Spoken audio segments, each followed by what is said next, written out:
I was reorganizing my home office, the one my father used to call his command center, back when he was alive, and this house still felt like a place that held us together when my phone buzzed against the edge of the desk. It was a text from my brother. "Hey, just wanted you to know that Diane and I made a decision about the LLC. We're moving forward with the boutique expansion in Scottsdale. Already transferred the operating capital. It's a smart investment. You'll thank us later." I read it twice. Then I set the phone face down on the desk, very slowly, the way you set down something fragile that you've already decided you no longer need to hold carefully. Then I smiled, because 3 weeks earlier, I had already moved every dollar that belonged to me and my younger sister out of that account. Let me back up, because this story doesn't start with that text message.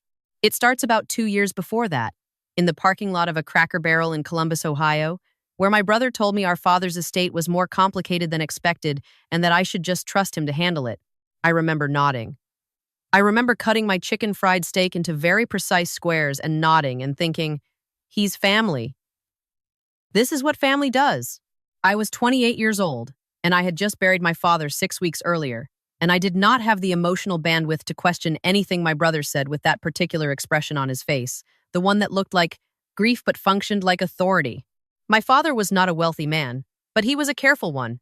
He spent 31 years as a railroad worker in eastern Ohio, drove the same truck for 14 years, grew tomatoes in the backyard every summer like it was a second religion.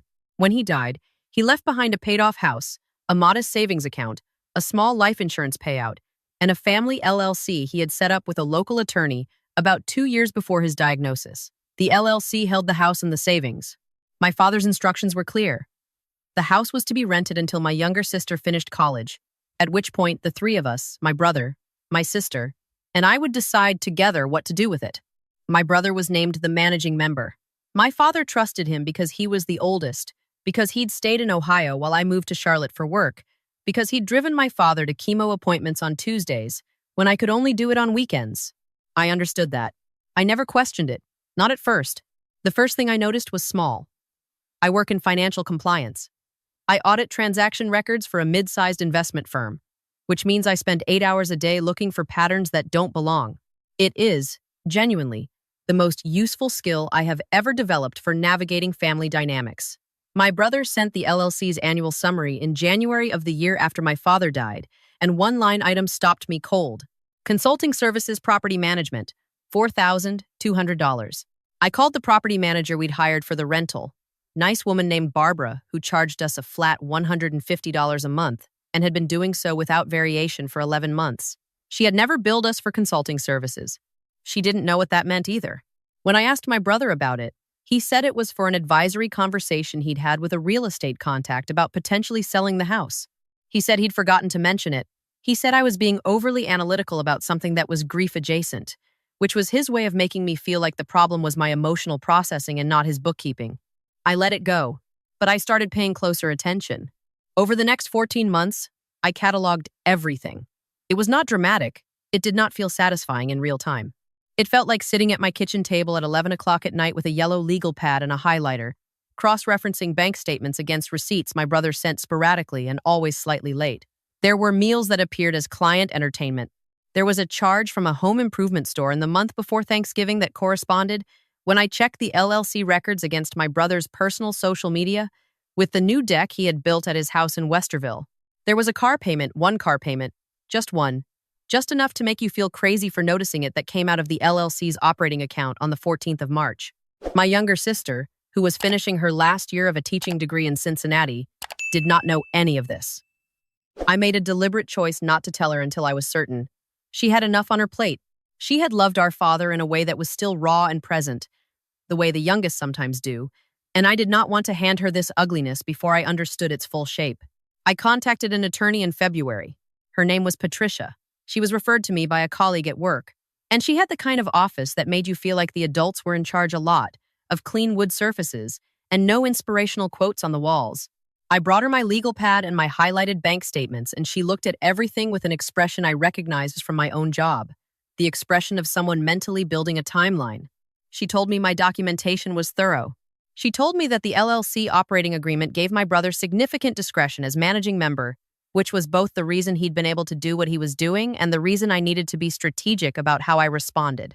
She told me that the cleanest path forward, the one that protected my sister's share and mine, without triggering a prolonged legal fight that would cost more than the money involved, was to petition for a dissolution of my membership interest and my sister's membership interest, effectively separating our portions of the assets from his management. It would take a few weeks to execute. I would need my sister's cooperation. I drove to Cincinnati on a Saturday in early March. I took my sister to the Thai place she liked near campus, and I waited until after the food came, and then I told her everything. I showed her the legal pad. I pulled up the bank statements on my laptop.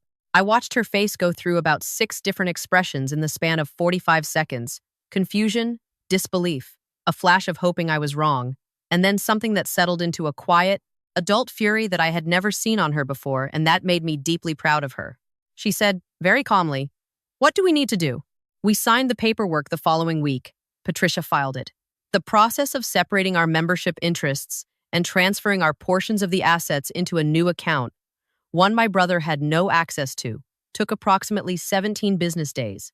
On the 18th day, my brother sent that text. "Hey, just wanted you to know that Diane and I made a decision about the LLC. We're moving forward with the boutique expansion in Scottsdale. Already transferred the operating capital. It's a smart investment. You'll thank us later." I turned my phone face up again and read it one more time. There was something almost affectionate about it, the breezy confidence, the "you'll thank us later," as if I were a child being told we were moving to a nicer neighborhood. My brother had been the managing member of that LLC for 2 years, and in those 2 years, he had made every decision with the absolute certainty of someone who has never once considered that the people around him might be paying attention. He had transferred the operating capital, but our portions, the shares belonging to me and my sister, the rental income that had accumulated, our portions of the house equity, those had been legally separated from his account for 18 days.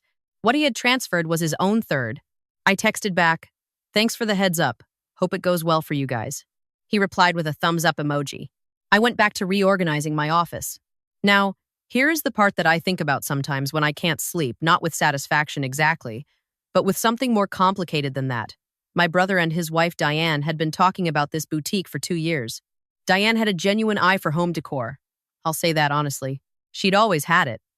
She could walk into a room and understand instantly what it needed, and I had watched her turn their Westerville house into something that belonged in a magazine, piece by piece, mostly from thrift stores and estate sales.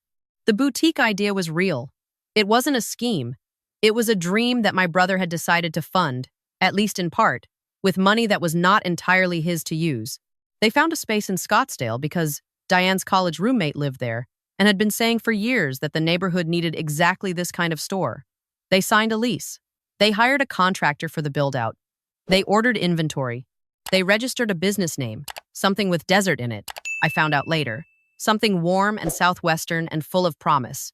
The boutique was scheduled to open on the first Saturday of April.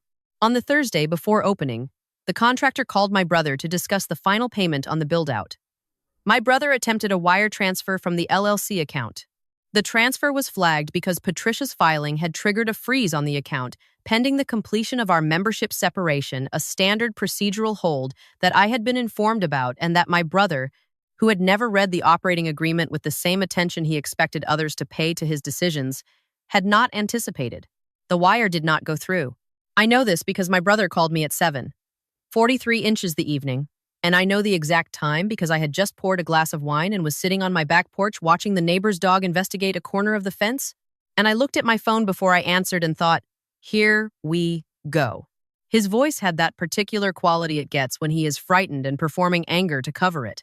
I recognized it from childhood, from the time he broke my father's fishing rod, and from the time he crashed our mother's car at 17, and from every other moment in his life when consequences had arrived ahead of schedule. "What did you do?" he said. It wasn't a question. I told him what I had done, calmly, with specifics. I told him about the legal pad and Barbara's flat monthly fee and the home improvement store charge and the car payment. I told him about Patricia. I told him the timeline. I told him that my sister and I had not removed his third, that his shares were intact and the LLC still existed, that we had simply separated what was ours so that it could not be accessed without our explicit authorization going forward. There was a silence on the line that lasted long enough for me to take a sip of my wine. "You went to a lawyer," he said, "over a few accounting errors." I want to give him this. The framing was almost impressive. A few accounting errors. The deck, the car payment, the consulting fees that no consultant could be named for. 14 months of careful small decisions, each one just plausible enough. And here they were, a few accounting errors. I went to a lawyer, I said, to protect what our father left for me and for my sister. That's all I did. The boutique opens Saturday. I know. Diane has been planning this for 2 years. I know that too. Another silence. The contractor needs to be paid by tomorrow morning. I understood what he was not saying. He was asking me to release the freeze, or to transfer money back, or to do something that would make his problem go away. He had called expecting, I think, that the discovery of what I'd done would be a negotiating starting point, that I would be guilty or conciliatory or desperate to keep the peace the way I had always been desperate to keep the peace. I said, the freeze will lift when the membership separation is complete. Patricia says approximately 5 more business days. Your third of the operating capital will be fully available to you at that point. 5 days is after Saturday. Yes. He hung up. 5 Beethoven. Diane texted me 40 minutes later. Her message was longer and less controlled than my brother's phone call, which was perhaps the most honest communication I had received from either of them in 2 years. She said I had sabotaged her dream. She said I had always resented her. She said that what I'd done was no different from what I was accusing my brother of, that I had acted unilaterally and selfishly, and that family was supposed to mean something. She said she hoped I was happy with myself.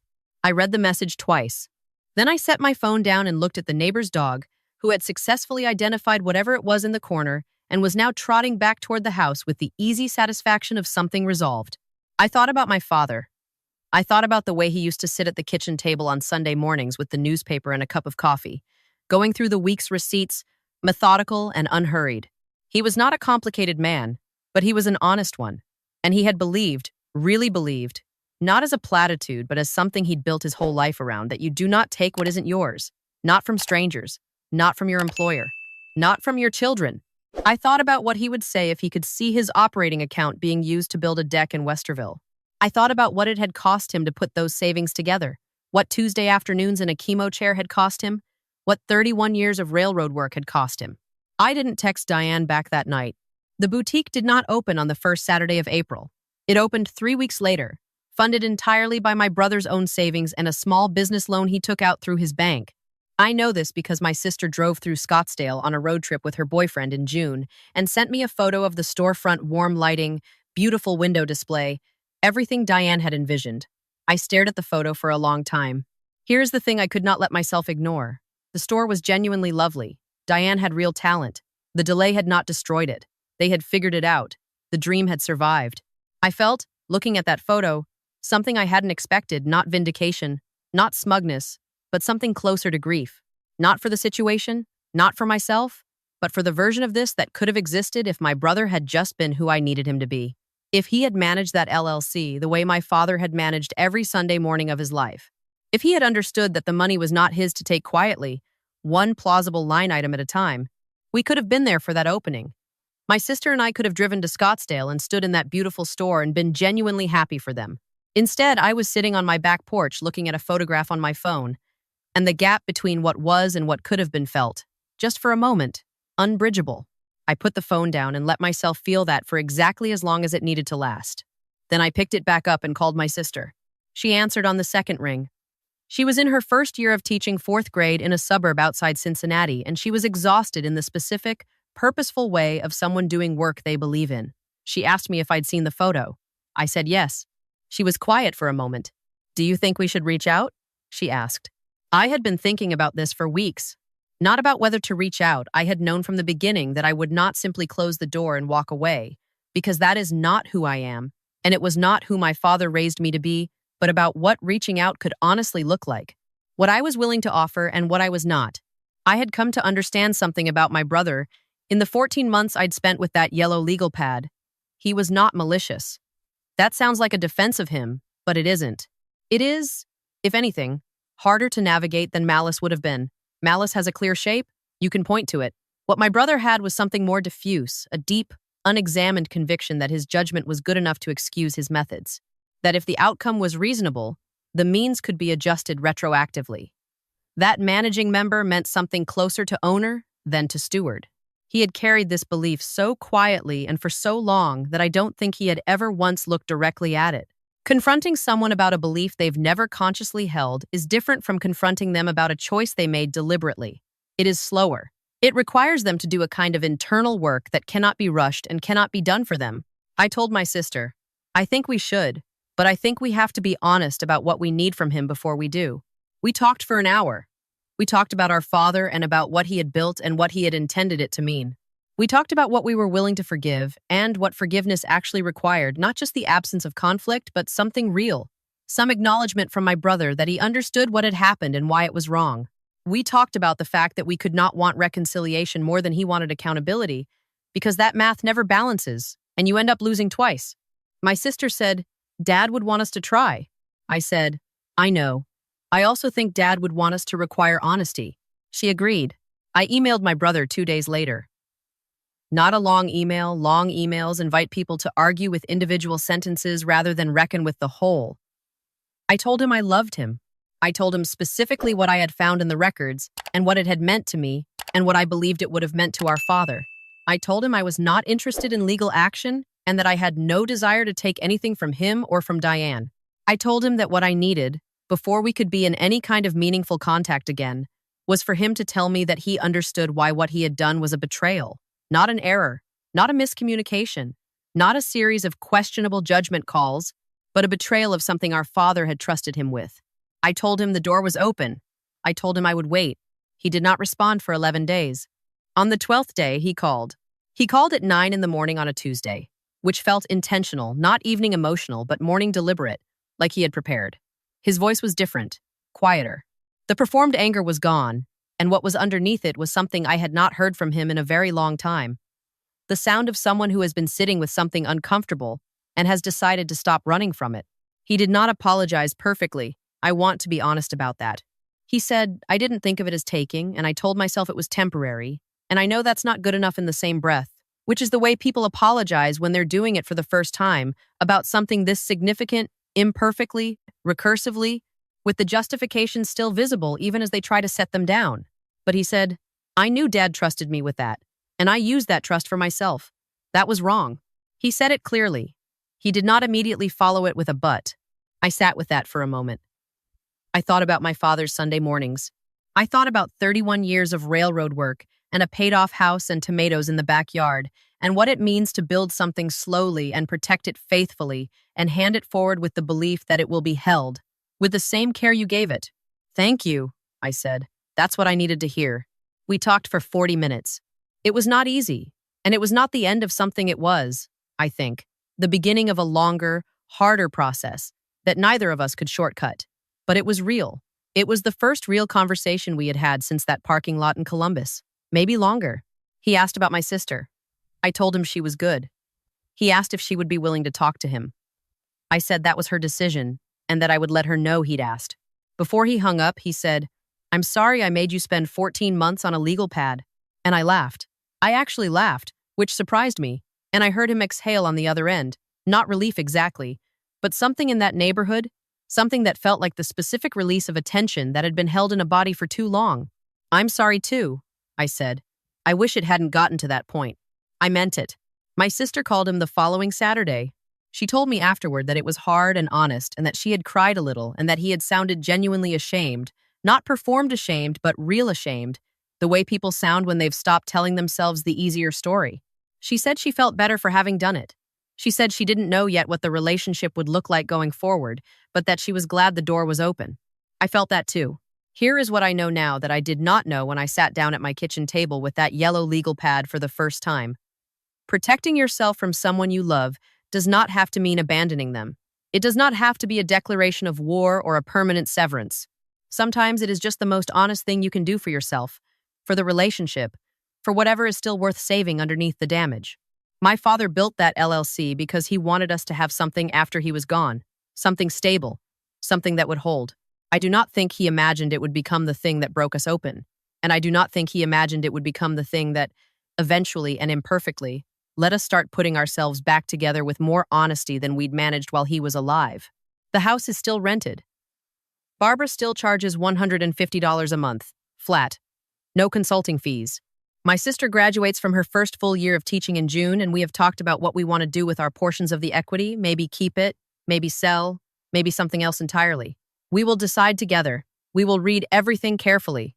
We will ask questions when something doesn't add up. My brother and Diane's boutique is doing well. Diane sent me a photo of a display she put together for spring, all these soft greens and terracotta, really beautiful. I texted back a heart. She sent one back. It is not the same as before. I don't know if it will ever be what it was, and I have stopped needing it to be. What I know is that it is honest. And honesty, real honesty, the kind that costs something, is the only foundation I am willing to build on anymore. My father taught me that. He taught me by spending 31 years doing it quietly, with a newspaper and a cup of coffee and receipts laid out on a Sunday morning table, accounting for everything, not because anyone was watching, but because that was what integrity looked like when it wasn't performing for an audience. I carry that with me. I keep a very clean set of books.